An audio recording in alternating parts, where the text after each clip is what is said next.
crazy thing about Christianity where you have this Jewish itinerant guy who's walking around first century Roman occupied Judea. He's making some pretty audacious claims to be God himself, and then he predicts his own death and resurrection. And then his disciples they think it's over. Like they're like, he's dead, we're done. Yeah. And then they go from as scared men in an upper room to completely overhauling the Roman world in only a couple hundred years because of this claim that they say they saw Jesus resurrected. Like there's something different that goes on there. That they're like, this is a miracle, right? Dead people don't usually rise from the dead. What is your personal belief when it comes to the resurrection? Do you have a belief, or do you just try to interpret the text and try to see what is the message? Well, I think so.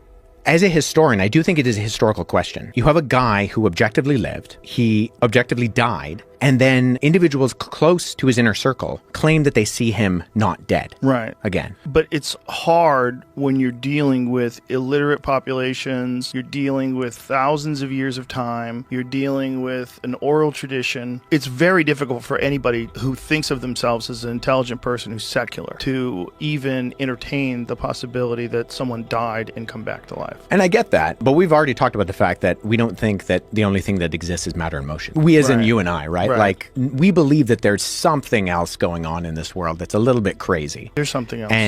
And that, to, I think, exclude that, I think excludes something that you're kind of putting blinders on. Yeah. Paul says that 400 people saw him all at once. 400 people saw the crucifixion? No, saw the resurrected Jesus. Yeah, 1 Corinthians 15, Paul says that Jesus appeared to the disciples, and then he appeared to 400 people all at once.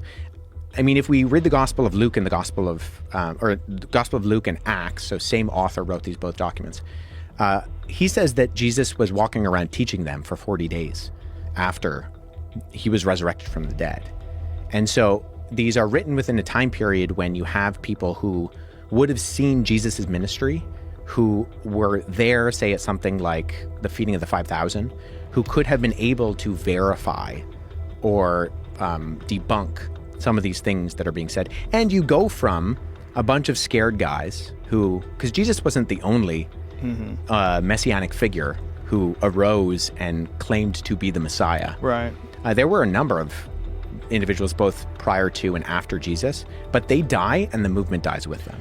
Do you think it's possible that he didn't die? We know a lot about Roman crucifixion, and we know brutal. that, and we know that they did their job well. Yeah. And so, in fact, if you look at, say, very skeptical biblical scholars, like non-believing, atheist, agnostic, Christian scholars, they will say if we can know anything about Jesus, like they'll cast a doubt on a lot of the things that we read about in the Gospels in terms of the actual historical Jesus of Nazareth.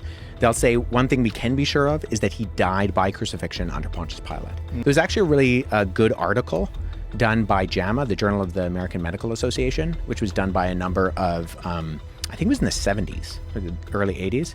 It was done by a group of biblical scholars and then medical professionals. And so they looked at the conventions of what we do know about Roman crucifixion, and then they looked at the descriptions in the gospel to try to figure out, okay, if we could diagnose how Jesus died, how would he have died? And so they basically came up with this idea that he probably asphyxiated to death. You kind of drown in your own blood. But the chances of Jesus surviving the crucifixion, I think, are narrow to none.